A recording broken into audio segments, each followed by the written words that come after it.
Welcome back to The Explainer. Today, we are diving headfirst into the world of artificial intelligence.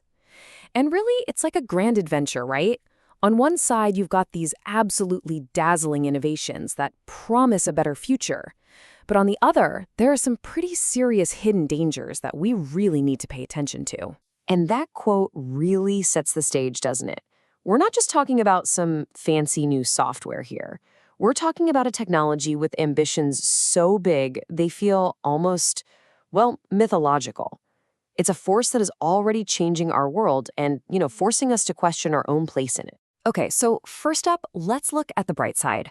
What are all the incredible advancements that are getting everyone so excited? This is where AI just feels like pure, unfiltered progress, really pushing the limits of what we thought was even possible. So check this out. You've got the co-founder of Netflix, a guy who knows entertainment inside and out, joining the board of Anthropic. They're the ones who made the chatbot Claude. I mean, just let your imagination run with that for a second. Are we going to be watching movies completely directed by an AI? Or maybe getting custom scripts generated for us on the fly? This is way more than just some boring business deal.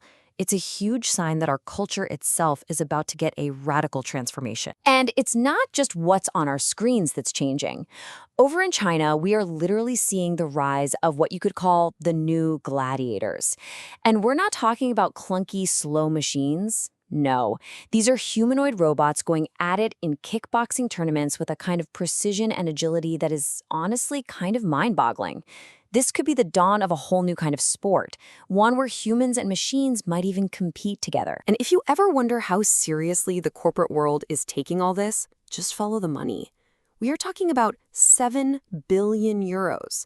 That's what Salesforce just dropped to buy a data company, all because they're betting the entire farm on an AI-powered future. When you see a number like that, it tells you one thing. This is not a trend, this is a massive economic shift. It's a huge bet that AI is going to be running the show for a long, long time. But, every revolution has its dark side. So now it's time to flip that coin over and look at the more unsettling implications of AI's power.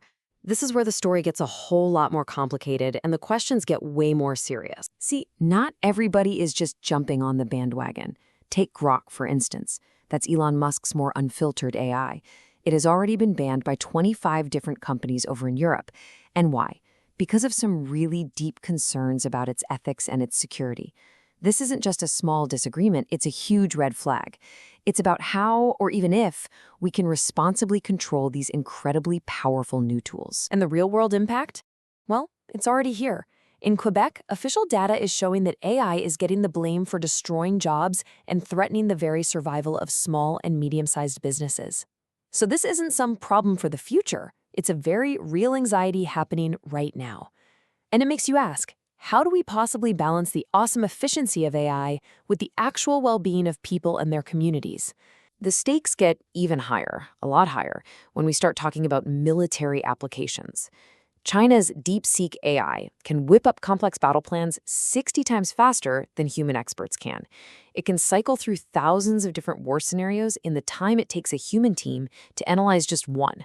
The speed is staggering, for sure, but it raises this really profound and kind of chilling ethical question. What happens when you remove the human element, the human conscience, from the act of war? Okay, so let's bring this right back home. To you, because this affects all of us.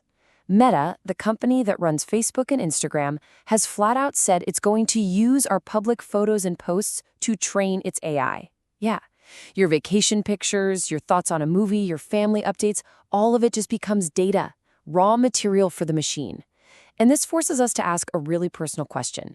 In this new world, is our own privacy simply the price of admission? And then there's this emerging threat of something called dark LLMs. Basically, these are AI models with no safety features, no guardrails. They're designed to answer any question you ask them, from how to make dangerous things to how to generate incredibly convincing, targeted propaganda on a massive scale. It's a true double-edged sword, a powerful tool that, in the wrong hands, becomes a weapon for mass disinformation. So, we've seen the incredible promise, and we've stared into the profound perils. All of this brings us to the final and maybe the most important part of our explainer today, the big, fundamental human questions we now have to face as we learn to live alongside these thinking machines. Let's sit with that for a second. This has gone way beyond just creating better software. We have to seriously consider if we're actually creating a new form of life, a kind of digital species with its own goals, its own internal logic, and maybe, just maybe, its own ambitions that might not have anything to do with ours. What does it even mean to be the creator of something that powerful? And that leads us to the ultimate choice. As that line between human and machine gets blurrier every single day, we're standing at a massive crossroads. So which is it going to be? Will we have the wisdom to guide this whole revolution and make sure these tools actually serve humanity? Or will we become so dependent on them that we end up engineering our own irrelevance? The path we choose, starting right now, is going to define our future. Thanks for joining me on The Explainer.